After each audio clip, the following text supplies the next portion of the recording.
अस्सलाम वालेकुम, मैं इमदाद सुमरो। मुस्लिम लीग नून सियालकोट से जीती हुई निशस्त हारने के बाद खामोश हो गई है। खामोशी तारी हो गई है मुस्लिम लीग नून पर। कोई नहीं बोल रहा, कहीं से कोई आवाज़ नहीं आ रही, कहीं से कोई धांधली का शोर सुनाई नहीं दे रहा। रिवायती सा एक वाजबी सा रद्द-ए-अमल आया मुस्लिम लीग नून की तरफ से, उसके बाद खामोशी। आज मैं सुबह जब उठा हूँ, अखबार पढ़े, अखबार पढ़ने के बाद इंतज़ार में था कि शायद मुस्लिम लीग नून आज प्रेस कॉन्फ्रेंस करेगी। मुस्लिम लीग नून पंजाब के सदर राना सनाउल्लाह आएंगे, वो आए, या मामला बहुत ज़्यादा बड़ा हो गया तो फिर शहबाज शरीफ, वैसे मरीम नवाज़ साहिबा आती हैं, लेकिन मरीम नवाज़ साहिबा को क्योंकि कोरोना हो गया हुआ है, और कोरोना से याद आया कि कोरोना हमारे जस्टिस काजी फ़ायज़ ईसा साहब और उनकी अहलिया को भी हुआ है, और उनके मुतालिक ख़बर है कि उनकी तबीयत नासाज है और अल्लाह उनको सेहत तंदुरुस्ती दे, क्योंकि एक और बावकार जज जो हैं जस्टिस सेठ वकार, वो कोरोना से जांबक हो चुके हुए इंतकाल कर गए थे वो। तो इस वजह से जस्टिस काजी फ़ायज़ ईसा साहब के लिए दुआगो हैं कि अल्लाह उनको सेहत तंदुरुस्ती दे। पाकिस्तान के असासा हैं वो, इस तरह के अपराइट जज जो हुकूमत के सामने यूँ डट कर खड़े हो जाए। तो बहरहाल बात थी मरीम नवाज़ साहिबा के कोरोना की। तो मरीम नवाज़ साहिबा का जो कोरोना उनको हुआ, तो ज़ाहिर है वो तो रद्द-ए-अमल में प्रेस कॉन्फ्रेंस करने नहीं आ सकती, ट्वीट कर सकती थी। ट्वीट उनका एक आया था कल, जिसमें उन्होंने कहा था कि अगर इलेक्शन होंगे तो फिर पता लगेगा, धांधली हुई है तो धांधली में क्या इलेक्शन होगा, जब इंशाल्लाह जब वोट को इज़्ज़त मिलेगी तब सही वाले इंतखाबात होंगे। बात तो ठीक है, इंतखाबात जिस तरह के हुए हैं सियालकोट के या पाकिस्तान में जिस तरह मजमूई तौर पर इंतखाबात होते हैं, वहाँ पर ज़ाहिर है एक प्रिंसिपल सेक्रेटरी जो हैं उस्मान बुज़दार साहब के, उनके दामाद इलेक्शन लड़ रहे हैं, पंजाब की पूरी मशीनरी वहाँ पर लगी हुई है, पैसा खर्च हो रहा है, ये हो रहा है, वो हो रहा है, तो इंतखाब तो ना हुआ ना ये तो। लेकिन उसके बावजूद मुस्लिम लीग नून का मिजाज नहीं है कि इस तरह इंतखाबात हारने के बाद चुप करके बैठ जाएँ। जो असल चीज़ जो मैंने समझने की कोशिश की और जो आपके सामने आपकी गुजारिश करना चाह रहा हूँ, वो ये कि मुस्लिम लीग नून इतना चुप क्यों हो गई है, खामोश क्यों हो गई है। कराची का इलेक्शन आपको याद है, हालांकि वो कराची के इलेक्शन के लिए ये जो NA 249 का इलेक्शन था, उसके लिए पोर्ट्रे किया गया था, ये साबित करने की कोशिश की गई थी कि वो हल्का मुस्लिम लीग नून का जद्दी पुश्ती हल्का वहाँ से मुस्लिम लीग नून जीतती आई है, कोई इलेक्शन हारी नहीं है। हालांकि बाद में जब वो ये हम भी क्योंकि लाहौर में बैठे हुए हैं, तो उस तरह कराची के इंतखाबात, और कराची में कभी इंतखाबात होते ही नहीं थे। कराची में तो फिर भाई लोग आकर ठप्पे लगाते थे ना, वो एक लतीफ़ा बना था कि एक बाबा जी थे कराची में, इलेक्शन अपना पोलिंग स्टेशन पर चले गए, तो उन्होंने गए और वोट डालने के लिए, तो उन्होंने कहा कि जी आपका वोट हो चुका हुआ है और आपकी एहलिया का भी हो चुका हुआ है। तो बाबा जी बैठ गए, तो उन्होंने कहा जी आप जा नहीं रहे। उन्होंने कहा जी मैं मेरी अगर एहलिया वोट डाल चुकी है तो इधर ही कहीं होंगी, कहीं मिल लेंगी मुझे। तो उन्होंने कहा जी वो नहीं, तो उन्होंने कहा वो तो फौत हो चुकी हैं, तो आपने वोट उनका कैसे डाला, कुछ इस तरह का लतीफ़ा था। तो कराची में इस तरह के इंतखाबात हुआ करते थे, तो इसलिए किसी को पता ही नहीं था कि कौन से हल्के से क्या ज़्यादा से ज़्यादा लियारी, मलीर और इस तरह जो जहाँ पर मुकाबले होते थे वो हल्के नज़र में होते थे, अदरवाइज़ एम इलेक्शन हुआ करता था। तो पता नहीं था कि कराची के इंतखाबात कैसे होते हैं। तो मुस्लिम लीग नून वालों का ये दावा था कि जी वो उनका हल्का उनका है, जहाँ से वो जीत कर आगे कादिर मंदोखिल फैसल वोडा साहब वाला हल्का, जहाँ से शहबाज शरीफ साहब को शिकस्त हुई थी, क्योंकि शहबाज शरीफ साहब ने वहाँ से इलेक्शन लड़ा था। बाद में जब मैंने वो उस हल्के का जायज़ा लिया तो पता चला कि वहाँ पे मुस्लिम लीग नून एक बार जीती थी, बाकी वहाँ पर 2-3 बार पीपल्स पार्टी जीती है, अदरवाइज़ MQM जब मर्ज़ी वो हल्का ले लेती थी आकर।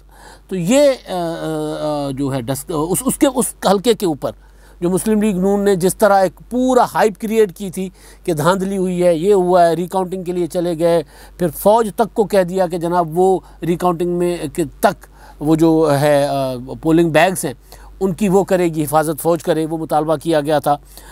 शायद खाकान अब्बासी आपको याद होगा, वो प्रेस कॉन्फ्रेंस करने आ गए थे। तो ये कल से, यानी आज कल तो खैर गुजर गई, सुबह से मैं देखने की कोशिश कर रहा था, इंतज़ार में था कि यार कोई शायद खाकान अब्बासी साहब की प्रेस कॉन्फ्रेंस आ जाए। मुमकिन है मरीम नवाज़ साहिबा का, तो मैंने कहा कोरोना में तो शहबाज शरीफ साहब आ जाएँ, हमजा शहबाज आ जाएँ, पंजाब के अपोजिशन लीडर हैं हमजा शहबाज साहब, इलेक्शन में तो नज़र नहीं आए, वजह जो भी हो, लेकिन चले इलेक्शन हारने के बाद नज़र आ जाएँ। अता तारड़ साहब वो गिरफ़्तारी के बाद वो रिहा हुए वहाँ पर, तो ख्वाजा आसिफ साहब पड़ोसी हल्के से, पड़ोसी ज़िले से, नारोवाल सियालकोट, अच्छा एहसन इकबाल साहब उसी ज़िले से, वो आ जाते, उनकी कोई बात नहीं। ख्वाजा साद रफ़ीक साहब वो आते, वो नहीं।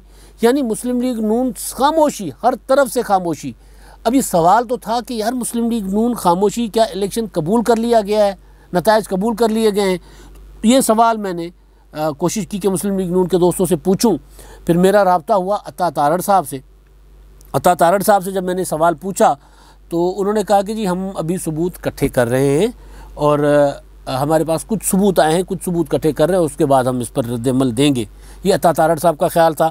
और कुछ जो एक हमारे सहाफ़ी दोस्त हैं उनको उनसे मैंने बात पूछी, वो जो इलेक्शन कवर करते रहे, तो उनसे मैंने पूछा, उस्मान भट्टी साहब जियो न्यूज़ से हैं, तो मैंने उनसे पूछा कि जी आप वहाँ हल्के में थे, उसके बाद आपकी मुस्लिम लीग नून की लोकल लीडरशिप से बात हुई होगी? तो उन्होंने कहा जी लोकल लीडरशिप, वो जो वरीय ख़ानदान है, वो जो सुबहानी, उनसे मेरी बात हुई थी। तो वो ये कह रहे थे कि हमारे पास कुछ सबूत हैं लेकिन हम एप्रोप्रिएट फोरम पर रखेंगे। अब एप्रोप्रिएट फोरम का मतलब ये है कि वो चैलेंज करेंगे, रिकाउंटिंग के लिए दरख्वास्त देंगे, वो नहीं आई, या इलेक्शन रीपोल के लिए दरख्वास्त देंगे जिस तरह डस्का वाला था, वो भी नहीं हुआ। तो हो सकता है आ जाए, क्योंकि अभी तो इतना टाइम नहीं हुआ, एक दिन हुआ है। लेकिन पॉलिटिकली जब तक आप अगर इस तरह आप खामोश हो जाएंगे और उसके बाद 2-4 दिन के बाद आप बोलेंगे तो बाद में वज़न नहीं रहता। सियासी हाइप क्रिएट करना, सियासी हाइप देना ही मुस्लिम लीग नून को बहुत अच्छे से आता है। तो वो नहीं हुआ। आप इवन वो जो था कश्मीर का इलेक्शन, कश्मीर के इलेक्शन में, यानी कश्मीर का पंजाब में इलेक्शन जो हुआ है, वैली और जम्मू के जो सीटें थी पंजाब में, उन नशस्तों का वो जो 10 नशस्तें थी उनका, और उधर के कश्मीर के इलेक्शन में, यानी कश्मीर के अंदर जो पोलिंग हुई है, उसके बाद वो जो मुस्लिम लीग नून ने एक बयानिया बनाने की कोशिश की या कि भाई पीपल्स पार्टी ने हमसे कम वोट लिया है लेकिन सीटें ज़्यादा ली हैं, तो उसके साथ भी 2-3 दिन वो लगे रहे। यहाँ पे वो भी नहीं कर रहे। यहाँ पे पोलिंग डे को, यानी कल एक आधी वीडियो थी वो एक पोलिंग स्टेशन की, जहाँ पे वो कहा जा रहा था कि जी उस वीडियो में दावा किया गया है कि वो एक साहब हैं, वो फरासत थे शायद, और फिर वो प्रिजाइडिंग ऑफिसर, और वो वहाँ पर ठप्पे शप्पे लग रहे थे तो पकड़ लिया था रंगे हाथों। ये होता है, पकड़े भी जाते हैं। लेकिन इतने बड़े सबूत होने के बावजूद, सामने आने के बावजूद हाइप नहीं दे रही मुस्लिम लीग नून इस मामले को। वजह क्या है और क्यों इलेक्शन ये हारी मुस्लिम लीग नून की जीती हुई सीट है। ये सीट मुस्लिम लीग नून ने 2018 में 17,000 वोटों से जीती थी, अब 6,304 वोटों से हारी है मुस्लिम लीग नून। और ये सीट मुस्लिम लीग नून से सिर्फ मेरा ख्याल है 2008 में ही एक बार मुस्लिम लीग नून इस नशस्त पर शिकस्त खा चुकी है। कल भी मैंने कुछ गुजारिशात की थी, लेकिन अब वो सवाल के जवाब की तरफ आते हैं जो मुझे मिले हैं, जो मुझे मुस्लिम लीग नून के कुछ ज़राए से पता चले। ये बेसिकली मामला है बयानिए की मुस्लिम लीग नून के अंदर चलने वाली लड़ाई। वो लड़ाई जो पीडीएम के अंदर भी थी, पीडीएम के बाहर भी थी और मुस्लिम लीग नून के अंदर है। अब इस लड़ाई में जो इलेक्टेबल्स हैं, जो इंतखाबात लड़कर जीतना जानते हैं, वो इस वक्त मरियम नवाज़ और शहबाज शरीफ साहब के दरमियान जो खलीज है उसके दरमियान वो खड़े हुए हैं। यानी वो इलेक्टेबल्स नवाज़ शरीफ के साथ नहीं खड़े हुए, वो शहबाज शरीफ साहब के साथ खड़े हुए। 80% चले, 80% ना सही।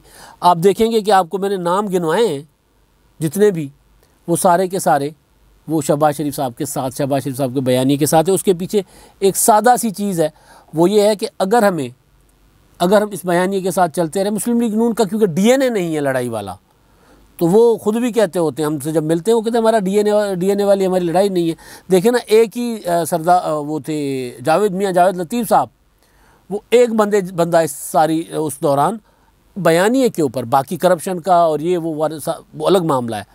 तो कोई करप्शन के इल्ज़ाम में अंदर गया और किसी और वजह से अंदर गया, लेकिन नवाज़ शरीफ साहब की बात को वज़न देकर पेश करने के इल्ज़ाम में वो गए जावेद लतीफ़ साहब अंदर। बाकी राना सनाउल्लाह साहब पर भी इवन वो मुकदमा नहीं था, उन पर भी उन्होंने हीरोइन डाल दी थी। तो बाकी सारे गए किसी और वजह से। तो वो जो इलेक्टेबल्स हैं वो नवाज़ शरीफ साहब, वो उस तरह बढ़ चढ़ कर नवाज़ शरीफ के टॉक शो में सवाल हो जाता है, प्रेस कॉन्फ्रेंस हो जाती है। हाँ, शाहिद खाकान अब्बासी साहब जो हैं वो यहाँ पे किसी और वजह से खामोश है। शाहिद खाकान अब्बासी उस तरफ खड़े होते हैं मरियम नवाज़ साहिबा के साथ, कराची में जिस तरह खड़े हुए थे। तो सवाल जो जब पता करने की कोशिश की तो पता ये चला कि जनाब अगर हम इसी तरह चलते रहे, हमें कश्मीर भी हमें नहीं मिला और हम पंजाब में भी सीटें तो जीत रहे थे पहले उस बयानिए के साथ, लेकिन 2023 के लिए हमारे ऊपर कांटा लग जाएगा। अगर 2023 के लिए भी कांटा लग गया तो फिर हम कहाँ जाएंगे? फिर मुस्लिम लीग नून के जो लोग नहीं टूट सके थे वो भी टूटना शुरू हो जाएंगे। तो इस वजह से बेहतर है कि वो बयानिए के आगे बंद बांधने के लिए एक आधी नशस्तों की कुर्बानी दो। तो ये कुर्बानी दिलवाई गई है। मैंने कहा जी अच्छा, ये मुझसे मुस्लिम लीग नून के अंदर से जो लोगों ने बताया, मैंने कहा अच्छा जी कुर्बानी दिलवाई गई तो उसका सबूत क्या है? तो पता चला कि उन्होंने जवाब में मुझे मिला कि आप देखें कि हमजा शहबाज साहब की एक टीम होती है, पंजाब का जो वर्कर है, वो जो नेटवर्क का वर्कर, तंजीम का वर्कर, पंजाब की जो तंजीम है उस पर हमजा शहबाज की गिरफ्त है। यानी पंजाब की तंजीम से मुराद के पंजाब में यूसी सिता तक वहाँ है हमजा शहबाज की गिरफ्त। हमजा शहबाज उनके साथ डायरेक्ट हैं। तो हमजा शहबाज साहब की एक खुसूसी टीम बनी हुई है 60-70 अरकान की, वो हर इलेक्शन में मुतहरिक होती है। इस इलेक्शन में मुतहरिक नहीं हुई। और सूबाई लीडरशिप जो इलेक्टेड लोग हैं वो तो नहीं जा सकते थे वहाँ पर, लेकिन वो अड़ोस पड़ोस में जा सकते थे। एक हल्के में जहाँ इलेक्शन हो रहा है उसके साथ वाले हल्के में जाकर वो चीज़ें मैनेज कर सकते थे, वो नहीं हुआ। और उसके पीछे शहबाज शरीफ साहब आज़ाद कश्मीर में अपने बयानिए के साथ इलेक्शन लड़ने के लिए जाना चाह रहे थे। तो शहबाज शरीफ साहब का शेड्यूल वगैरह भी बन गया था, लेकिन स्टेटमेंट पर स्टेटमेंट आती गई जो मुझे अंदर से बताया गया कि जी मरीम नवाज़ इलेक्शन कैंपेन को लीड करेंगी। तो शहबाज शरीफ साहब और मरीम नवाज़ जब लीड करेंगी तो शहबाज शरीफ साहब तो उस तरह वो वाले उधर से वो कुछ और कह रही हो, वो कुछ और कह रहे हैं। शहबाज शरीफ साहब ने कहा कि जी ठीक है फिर वही कर लें जाकर। तो उसके बदले में बदला तो नहीं कह सकते, शहबाज शरीफ साहब और हमजा शहबाज की टीम जिसकी पंजाब में गिरफ्त थी वो टीम हो गई ठंडी ठार होकर बैठ गई। नतीजतन पंजाब में जो 10 नशस्तें थीं आज़ाद कश्मीर की 9 नशस्तें, वो उनमें से 1 मिली मुस्लिम लीग नून को, बाकी ले उड़े, या 2 मिली, बाकी ले उड़ी पीटीआई। और अदरवाइज़ कोई इतना बड़ा इशू नहीं था कि पंजाब में आज़ाद कश्मीर की 3-4-5 सीटें निकाल लेते वैली और जम्मू की मुस्लिम लीग नून। तो ये भी कुर्बानी दिलवाएगी कि जनाब इनको पता चले कि भाई इस बयानी के साथ नहीं, ताकि ये बयानियाँ बदले। ये कि हमें 10 दिन चुप करने के बाद दोबारा उठ खड़े होते हैं और दोबारा वही बातें करना शुरू हो जाते हैं और दोबारा हमारे ऊपर वही मुसीबतें आना शुरू हो जाती हैं इस्टेब्लिशमेंट की तरफ से। तो हमारा डीएनए नहीं है लंबी लड़ाई लड़ने का। लिहाजा ये बताने के लिए ये वाला हल्का जो है यहाँ धांधली भी हुई है, यहाँ पर पैसा भी लगा है, लेकिन उसको रोकने के लिए, उसका मुकाबला करने के लिए मुस्लिम लीग नून ने ज़ोर नहीं लगाया अपने अंदर की तकसीम की वजह से। और उसके बाद खामोशी भी इसी वजह से है कि नहीं चाहते शहबाज शरीफ साहब कि इसको हाइप दें। हार गए हैं, चुप करके बैठ जाएं, अपने बयानियाँ बदलें। तो ये है कि मुस्लिम लीग नून के अंदर जो इलेक्टेबल जो शहबाज शरीफ साहब के साथ खड़ा है वो ज़्यादा तगड़ा बनने की कोशिश कर रहा है और अपनी ही जमात को सबक सिखाने के लिए कि भाई आपके बयानी के साथ ज़्यादा देर चला नहीं जा सकता। उन्होंने ना कश्मीर के इंतखाबात में उतना इंटरेस्ट लिया और ना ही ये अपना, आप देखें ना शहबाज शरीफ साहब, हमजा शहबाज दोनों नहीं गए कश्मीर के इंतखाबात में। कश्मीर के इंतखाबात के लिए उन्होंने, पंजाब में तो कश्मीर के इंतखाबात के लिए वो जाकर वोट शोट मांग सकते थे हमजा साहब, वो भी नहीं मांगे। प्रेस कॉन्फ्रेंस कर सकते थे, वो भी नहीं की। तो ये है मुस्लिम लीग नून के अंदर बयानिए का तजाद, जिसको कल मैंने कहा था कि मुस्लिम लीग नून एक बदतरीन तारीखी बहरान का शिकार है जमात के हवाले से। नज़रियाती ये नहीं है मुस्लिम लीग नून, नज़रियाती मसला नहीं है, मसला ये है कि किस डगर पर चलना है। मुस्लिम लीग नून दो राह पर खड़ी है और ना उधर जा पा रही है ना उधर जा पा रही है। ये है मुस्लिम लीग नून का आलम, जिस वजह से खामोशी तारी है। डस्का में बदतरीन शिकस्त के बाद ये सीट मुस्लिम लीग नून जीत सकती थी, लेकिन अपने अंदरूनी इख्तलाफात की वजह से ये सीट हारी है। धांधली हुई है, ये मैं बार बार कह रहा हूँ, धांधली हुई होगी, पैसा भी चला है, लेकिन उसको रोक सकती थी मुस्लिम लीग नून में, इतनी ताकत थी, लेकिन मुस्लिम लीग नून ने वो ताकत इस्तेमाल नहीं की। अब तक के लिए इतना ही। अल्लाह हाफ़िज़।